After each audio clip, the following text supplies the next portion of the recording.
श्री स्वामी समर्थ मंडळी, माझं नाव प्रतीक्षा. हा माझा दुसरा ब्लॉग आहे. मी उठले, पटकन अंगणात आले आणि पटकन घेतला आम्ही ब्रश करायला, मी आणि माझ्या मुलानी, कारण त्याला जायचं आहे स्कूलला आणि मला जायचं आहे माझ्या शॉपला.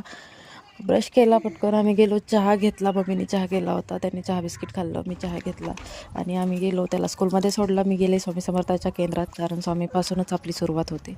पटकन स्वामी समर्थांच्या केंद्रात गेले, दर्शन वगैरे घेतलं आणि तिथे झालं असं की काही माकडं आली आणि एकदम अंगावरती वगैरे यायला लागली. आम्ही गेलो मंदिरात, पटकन दार वगैरे लावून घेतलं. तिथे एका माणसाला माकडाने खाल्लं पण. मी तर फर्स्ट टाईमच बघितलं असं. पटकन गेले मी माझ्या शॉपवरती, तिथे केली पूजा वगैरे, साफसफाई करून. मुली येणार होत्या, मुलगी आली, तिला दिलं तिचं काम करायला, ती बसली होती काम करत तिचं. त्यानंतर मी गेले माझ्या मुलाला स्कूलमधून आणायला, त्याला स्कूलमधून आणलं, त्याला गेले बाबा घरी घेऊन. आणि त्यानंतर मी मग झाली संध्याकाळ, मी शॉप क्लोज केलं आणि निघाले घराकडे.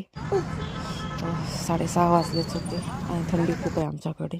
मग घरी गेले, घरी थोडंसं काम केलं आणि झोपून गेले.